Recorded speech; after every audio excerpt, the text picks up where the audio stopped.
Well, the doctrine of giving is really played out in our lives. Our whole marriage, we've been tithing and giving to missions, and we can just see the Lord has really blessed us. Financially, all of our needs have been met, but also in many other areas with a great family, jobs. I can recall one time we had a medical bill come up with one of our children, and it was rather large at the time. And the next day, one of my players from North Star, the basketball team, he came in with a check with his parents. From his parents that covered almost all of the expense. And it was just totally unexpected, totally a God thing, and we were just blown away by that. We got saved later in life, and we both grew up in a church, different, not this church, but a church. And so we always gave, but we were those, I'll throw $20 a week in the offering plate kind of people. And then after we got saved and we started reading the Bible and starting to understand how many times it was mentioned about tithing or giving the first fruits or the 10th or whatever, or the story of the widow's mite, all of those things, being a cheerful giver, kind of clicked with us. I got married at a young age. I married at 20.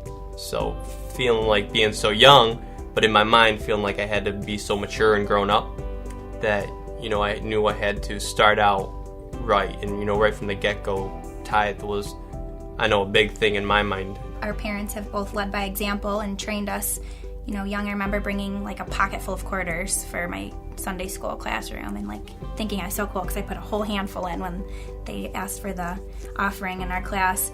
And it just kind of gets you in the habit. And then when you get older, you really evaluate, why am I doing this? And then you kind of get your own belief and conviction. And I think that's where it started from us. And then even after we were married, we understand, what's his is mine and what's mine is his. But, we're bringing two incomes into the house anyway. So any income that's coming in should go to the Lord.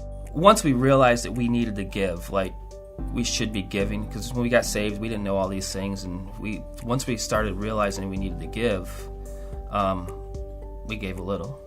It was just, it was enough to say that we gave. Just to be obedient. It was just an obedience thing. It wasn't anything else to it. It wasn't because, we wanted to prove how great God was or anything. It was just, I guess this is what a Christian is supposed to do. One of the things that has rung the mind is we were, with the business, we had this crunch time for some money, and this customer we had written off. And all of a sudden, a very large amount of what he owed us showed up and it was exactly what we needed to get over the hump. And it's nothing that we did. And the Lord just, weighed on His heart to send it to us, to get us through that. The Bible does talk about where your treasure is, there your heart is, and so one of the things that the Lord did convict us about back in our early marriage was regarding cable.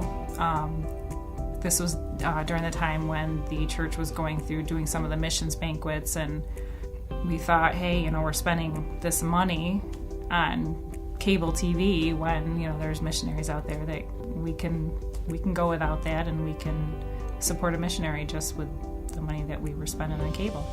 We did the math. When we were going to start giving, we were going to be $400 a month short. Okay, we're going to give 10%. We're going to end up being $400 short per month. We never were $400 short. We went 2 years into it, and we were never short the $400. I don't know how it works. I don't know what God does to make that work. Somehow, 2 plus 2 doesn't equal 4 to Him. It's equals 6. And what that did is it proved to us, it was like the first opportunity in our walk with Jesus that we got to see that God is real. He says, that He's going to pour out blessings on us, and He actually does if you just do what He wants you to do. So for me, my conviction on giving kind of stemmed from thinking back to Christ's ultimate sacrifice of dying on the cross for our salvation. And I just feel if this is one small way of giving back to Him, why not? I mean, it's not that hard in the grand scheme of life. his faithfulness is just unrelinquished. I mean, it's always there. It's always there. And not to be able to give of the first is slapping him in the face. I mean, because he gives us all, everything. I mean, everything that we possibly have, through families, through our jobs, through, even what health we have. I mean, God gives it all to us.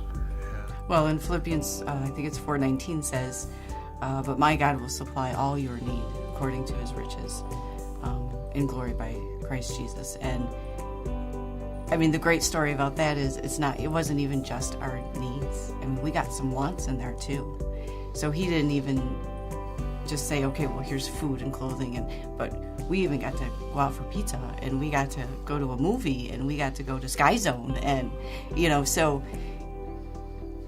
he made it work. The Lord's just been so good to us.